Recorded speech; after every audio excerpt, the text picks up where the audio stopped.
12 ವರ್ಷ ಆಯಿತು ಒಂದು ಹೆಣ್ಣು. ಇದು ದೊಡ್ಡ ಮಟ್ಟದ ನ್ಯೂಸ್ ಆಗಿ ಕೂಡ ಮಿಕ್ಕ ಕೇಸ್ಗಳನ್ನ ನಾನು ಮಾತಾಡ್ತೇನೆ. ಸೌಜನ್ಯ ಕೇಸ್ನಲ್ಲಿ ದೊಡ್ಡ ಮಟ್ಟದ ನ್ಯೂಸ್ ಆಗಿ ಎಷ್ಟೋ ವರ್ಷಗಳಾಗೋಯ್ತು, ಆದರೆ ಇನ್ನೂ ನ್ಯಾಯ ಸಿಕ್ಕಿಲ್ಲ ಅಂತ ನಮ್ಮ ನ್ಯಾಯದ ವ್ಯವಸ್ಥೆ, ನಮ್ಮ ಪೊಲೀಸ್ ವ್ಯವಸ್ಥೆ, ನಮ್ಮ ಪೂರ್ತಿ ಎಲ್ಲ ನ್ಯಾಯಾಂಗ ಎಲ್ಲದರ ಮೇಲೆ ಒಂದು ದೊಡ್ಡ ಪ್ರಶ್ನಾರ್ಥಕ ಚಿಹ್ನೆ ಕೊಡುತ್ತೆ. ನಾವು ಮುಖ್ಯವಾಗಿ ಏನಂದರೆ ನಾವು ದನಿ ಎತ್ತಾ ಇಲ್ಲ ಅನ್ನೋದು. ಸೊ ನಮ್ಮನ್ನು ದನಿ ಎತ್ತೋದಕ್ಕೆ ಪ್ರೇರೇಪಿಸುವಂಥ ಒಂದು ಸಿನಿಮಾ ಆಗುತ್ತೆ ಅನ್ನೋದು ನನ್ನ ಆಶಯ. ಅದಕ್ಕೋಸ್ಕರ ನಾನು ಈ ಸಿನಿಮಾ ಒಳಗೆ ಬಂದೆ. ಇನ್ನೊಂದು ಕಾರಣ ಸಂಗೀತ ಅವರು ಮೊದಲಿಂದನೂ ಒಟ್ಟಿಗೆ ನಾನು ಸಿನಿಮಾ ಒಟ್ಟಿಗೆ ಕೆಲಸ ಮಾಡಿದ್ವಿ, ಒಳ್ಳೆಯ ಸ್ನೇಹಿತೆ ಅನ್ನೋದಕ್ಕೋಸ್ಕರ ಈ ಸಿನಿಮಾಗೆ ಬಂದೆ. ಈ ಕಥೆ ನನಗೆ ತುಂಬ ಇಷ್ಟ ಆಯಿತು. ಇಷ್ಟ ಆಗಿದ್ದಕ್ಕೆ ಕಾರಣ ಇದು. ಸಮಾಜಕ್ಕೆ ಇವತ್ತು ಪ್ರಸ್ತುತವಾದಂಥ ಒಂದು ವಿಷಯದ ಬಗ್ಗೆ ಮಾತಾಡ್ತಾ ಇದ್ದೀವಿ. ಒಂದು ಹೆಣ್ಣಿನ ಅನಿವಾರ್ಯತೆಗಳು, ಒಂದು ಹೆಣ್ಣನ್ನು ಸಮಾಜ ನೋಡೋ ದೃಷ್ಟಿಕೋನ, ಅದರಲ್ಲಿ ಬೇಕಾದಷ್ಟು ಪಾತ್ರಗಳು ಬರ್ತದೆ.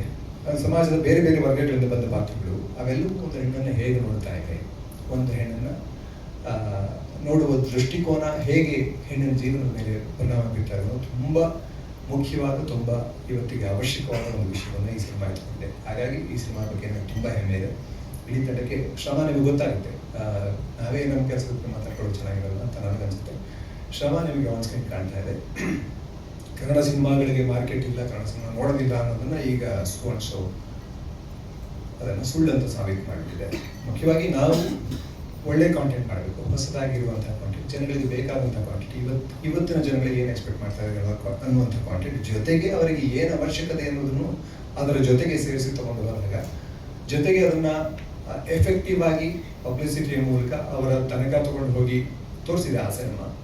ಅದನ್ನು ನಾವು ಮಾಡ್ಲಿಕ್ಕೆ ಸಾಧ್ಯ ಆಗುತ್ತೆ. ಅದು ಈಗಾಗಲೇ ನೋಡಿರ್ತಾರೆ ಅವರು, ನಮ್ಮ ಪ್ರೊಡಕ್ಷನ್ ಟೀಮ್ ಅಂತ ನೋಡಿರುತ್ತೆ. ಅದನ್ನು ಆ ದಾರಿಯಲ್ಲಿ ಇದು ಒಂದು ಮೊದಲನೇ ಹೆಜ್ಜೆ ಅಂತ ನನಗೆ ಅನಿಸುತ್ತೆ. ಹೀಗೆ ಇದನ್ನು ಈ ಸಿನಿಮಾನ ಈ ಟೀಸರ್ನ ಮೂಲಕ ಹೇಗೆ ಇಷ್ಟು ಇಂಟ್ರೆಸ್ಟಿಂಗ್ ಆಗಿ ತೊಗೊಂಡ್ಬಂದಿದ್ದಾರೋ ಹಾಗೆ ಇಂಟ್ರೆಸ್ಟಿಂಗ್ ಆಗಿ ಜನಗಳಿಗೆ ತಗೊಂಡು ತಲುಪಿಸಿ ಕನ್ನಡದ ಜನ ಡೆಫಿನೆಟ್ ಆಗಿ ಒಳ್ಳೆ ಕೆಲಸ ಅಪ್ರಿಷಿಯೇಟ್ ಮಾಡ್ತಾರೆ ಅನ್ನೋ ನಂಬಿಕೆಯೊಂದಿಗೆ ನಾನು ಮಾತನ್ನು ಮುಗಿಸ್ತೀನಿ. Thank you so much, sir.